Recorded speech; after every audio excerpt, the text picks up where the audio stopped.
અરવલ્લી જિલ્લાના મેઘરજનગર ખાતે ઉમિયા સખી મંડળ દ્વારા મહિલાઓને આત્મનિર્ભર બનાવવા માટે નેચરલ સાબુ બનાવવાનો વ્યવસાય શરૂ કરવામાં આવ્યો છે. હાલમાં 30 થી 40 બહેનો આ પ્રવૃત્તિમાં સક્રિયપણે જોડાયેલી છે.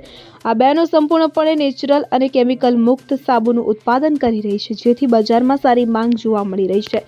સખી મંડળની બહેનો લીમડા, તુલસી, એલોવેરા, ગુલાબ, કેસુડો, મસૂર, સેન્ડલ, કોફી અને લોફા સહિત 20 થી 25 પ્રકારના વિવિધ નેચરલ સાબુ બનાવે છે. આ સાબુ ત્વચા માટે લાભદાયી હોવાથી ગ્રાહકોમાં લોકપ્રિય બન્યા છે. વ્યવસાય શરૂ કરતા પહેલા બહેનોને જરૂરી તાલીમ આપવામાં આવી હતી.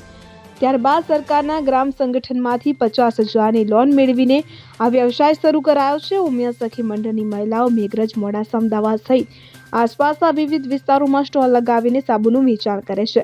મેળા, પ્રદર્શનો અને સ્થાનિક કાર્યક્રમોમાં પણ બહેનો પોતાના ઉત્પાદનો રજૂ કરી રહી છે, જેના કારણે તેમની આવકમાં સતત વધારો થઈ રહ્યો છે. અને આ વ્યવસાયના પરિણામે ઉમિયા સખી મંડળની બહેનો આર્થિક રીતે સક્ષમ અને આત્મનિર્ભર બની છે. આ પહેલથી તેમના પરિવારની આર્થિક સ્થિતિમાં પણ સુધારો થયો છે. મહિલાઓની આ સદબુદ્ધ મહેનત ગ્રામીણ વિસ્તારોમાં મહિલા સશક્તિકરણનું ઉદાહરણ પૂરું પાડે છે. Bureau report CN24 news. હવે જુઓ દેશ દુનિયાની તમામ ખબરો તમારી આંગળીના ટેરવે.